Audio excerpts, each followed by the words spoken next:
galera, só para poder iniciar esse assunto então de Celtics e Knicks, estava com isso na cabeça. Eu vi muita coisa do pré-jogo ou de análise, né? Depois do jogo anterior, né? Com a contusão do Tatum, que deixou todo mundo aí desolado. Até quem não torce pro Celtics ficou desolado com a gravidade da contusão, né? O que me marcou muito, cara, foi, eu acho que o Shaq falando, ou foi o Perkins falando, não me lembro. Alguém falando assim, o Jaylen Brown agora tem que provar porque que ele custa tantos milhões. Aí falou o tanto que ele ganhou para poder renovar o contrato, algo do tipo. Pronto. Né? Vamos que vamos, Andrezão. Tá falando do Jaylen Brown aqui. Foi falado então que o Jaylen Brown tinha que. Agora era o momento dele mostrar por que ele era um cara tão valioso, por que ele é um cara tão valioso dentro desse elenco do Boston Celtics. E foi exatamente o que aconteceu, cara.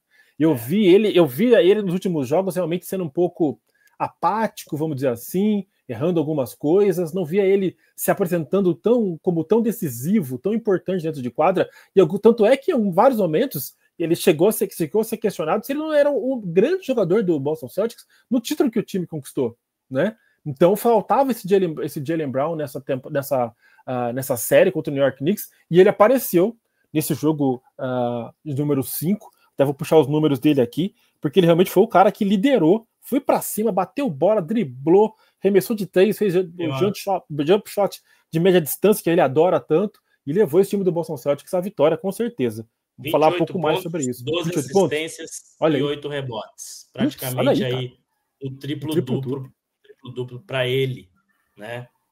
Impressionante, cara. O Celtics sobrevivendo aí de forma heróica, né? Nesse jogo de número 5, obviamente que tinha muita motivação ali, a parte emocional dos jogadores, para pelo menos, né, não terminar a temporada perdendo em casa, depois do que aconteceu com o Tatum, que a gente vai falar um pouquinho também, né, Fábio? Uhum. Teve muito essa motivação também dos caras, né, de querer vencer pelo Tatum, né, e obviamente que o Jaylen Brown apareceu muito bem. E aí eu já levanto uma questão para você, Fabião. Para mim, não é nenhuma besteira pensar que esse time do Celtics tem condições de vencer o New York Knicks, mesmo sem o Jason Tatum. Tá? Mostrou isso para mim, não é besteira. Mostrou isso ontem. Sair de um 3-1, aí já é outra história. Né? Então, essa que é a grande questão. Né? Não é somente vencer o Knicks. É sair de um 3-1 sem o Jason Tatum. Tá? Mas esse time do Celtics é muito bom, cara. É muito bom. É que até aqui, obviamente, não entregou o que a gente esperava que fosse entregar.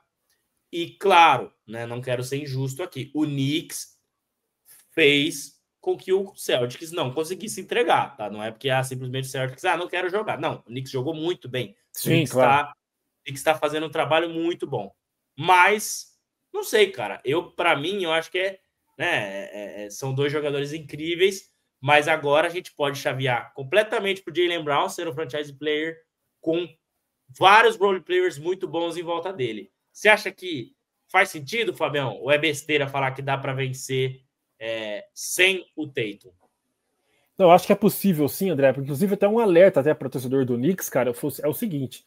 Quando o Boston Celtics não oscilou de forma brutal, o Knicks que foi cirúrgico, foi muito raçudo também, tudo de melhor ali, para aproveitar momentos de fraqueza do Celtics. Quando não houve esse momento de fraqueza do Celtics, o Knicks não soube que não conseguiu fazer nada. Entendeu? Jogando, era o jogo 5, jogando em fora de casa, ok, mas já tinha vencido fora de casa também em outra oportunidade.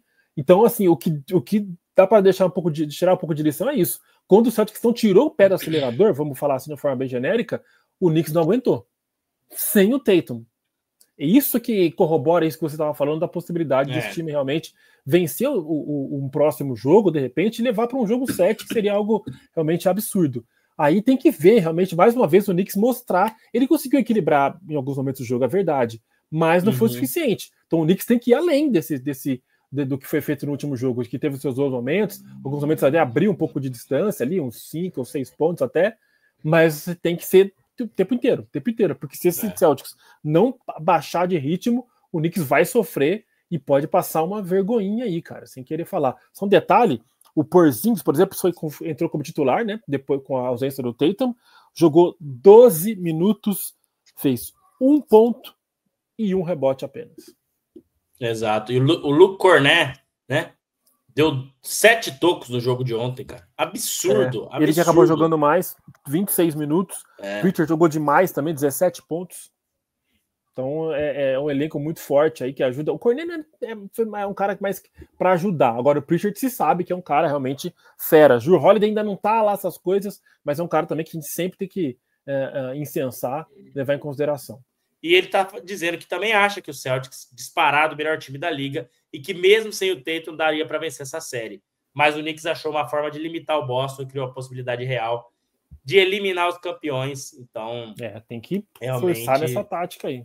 Eu acho que ainda dá Knicks, tá? Foi o que eu falei. Teria condições? Teria, mas o Knicks abriu 3-1, o Knicks está jogando muito bem. Então, do jeito que está indo, eu não vejo essa possibilidade, né?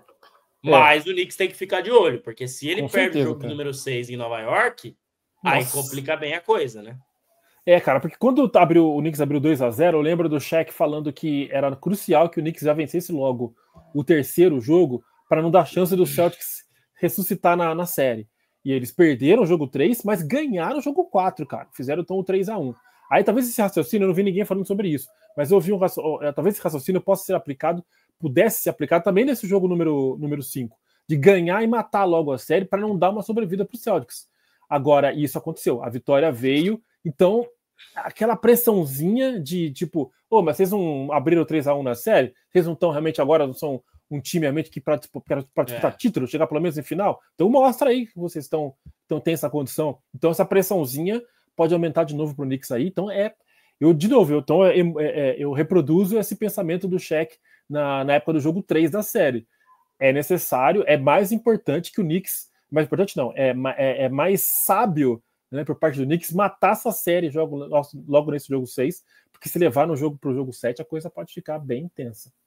Exatamente. Mas vitória muito importante do Celtics, né? Se quer ainda alguma coisa, e o Knicks também. Acho que vai passar, que vai ser o Knicks. Vai fechar essa série em Nova York, porque se não fechar pro jogo de número 7, fica complicado, viu? Fica bem complicado.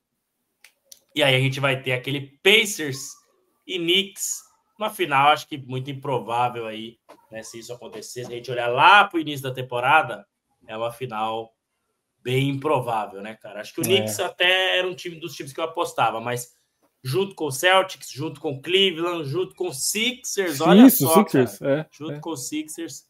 Mas era uma vez um Sixers. Exato. Isso não se concretizou.